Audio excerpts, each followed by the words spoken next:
గారి తీరని కోరికలు ఏంటండి? ఆయన ఒక యోగి లాంటి మనిషి అండి. ఆయనకు తీరని కోరికలు అంటూ ఏమీ లేవు. ఆయన జీవితంలో అన్నీ అనుభవించేస్తారు, మంచి చెడ్డ. అది దేనికి కృంగిపోని మనిషి ఆయన.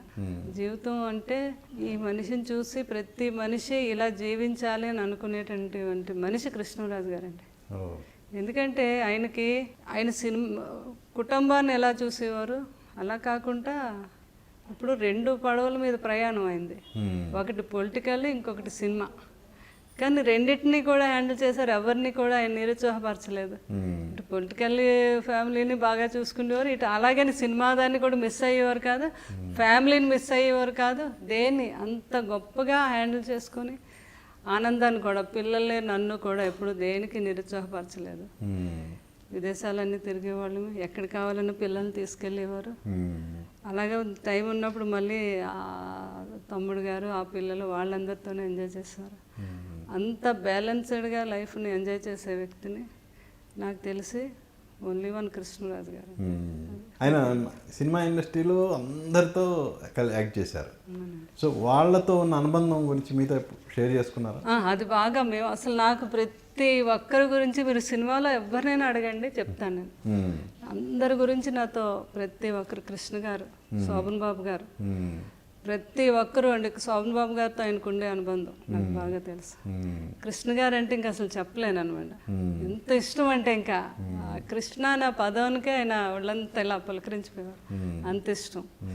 మురళీమోహన్ గారు, ఇంక్లూడింగ్ మోహన్ బాబు గారు, అందరూ అండి ఆయనకి అసలు. వాళ్ళు ఎంత బాగా ఎంజాయ్ చేసేవారు, మెడ్రాస్లో ఎంత హ్యాపీగా ఉండేవారు. ఈయన చూసి ఆ రోజుల్లో కృష్ణరాజు గారు ఆ మినరల్ వాటర్ ఎక్కడి నుంచో తెప్పించుకునేవారంట. ఫస్ట్ ఏదైనా ఉంటే ఫస్ట్ ఆయనే.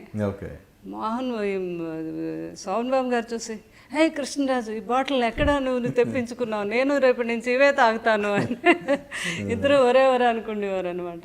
కృష్ణరాజు గారు, శోభన్ బాబు, వాళ్ళిద్దరికి అంత అనుబంధం. నేను కరెక్ట్గా ఏమండి, నాకు మీకు అంత అనుబంధం కదా, మనం వెళ్ళి నేను ఎలాగైనా శోభన్ బాబు గారిని చూడాలండి అంటే, ఉండేది ఇప్పుడే ఫోన్ చేస్తాను, ఫోన్ చేశారు. ఆయన ఎత్తారు. ఏమయ్యా శోభన్ బాబు, ఇలా మా ఆవిడేమో శోభన్ బాబు గారిని చూడాలంటుంది, నీకు ఒకసారి నాకు ఫోన్ ఇచ్చారు. ఆయన ఎంత మంచి మనిషి, మాట్లాడేయమ్మా. వాడికి పిల్లలంటే చాలా ఇష్టం అమ్మా కృష్ణరాజు, చాలా మంచివాడు అని ఆయన నాతో చెప్పడం. తప్పకుండా మీరు రావాలి, మీరు ఎప్పుడు అనుకుంటే అప్పుడు రండి అని. ఆ తర్వాత పాపం వెళ్ళి లోపల ఆయన ఇలా అవటం. కృష్ణరాజు గారు అప్పుడు ఢిల్లీ వెళ్ళారు. ఢిల్లీలోంచి వస్తూ ఎయిర్పోర్ట్లో దిగేసరికి శోభన్ బాబు గారు చనిపోయారనే విషయం. ఆయనని ఎయిర్పోర్ట్ నుంచి ఇంటికి తీసుకురాలేకపోయారు పక్కన ఉన్నాడు. ఒక్కసారి కృంగిపోయారు అనమాట మనిషి. అది తట్టుకోలేకపోయారు. అది మాత్రం ఫస్ట్ టైం ఆయన్ని నేను అంత బాధలో చూడడం. అంత ఇష్టం అనమాట శోభన్ బాబు గారు. అలాగా సినిమా వారితో చాలా అనుబంధం. అలాగే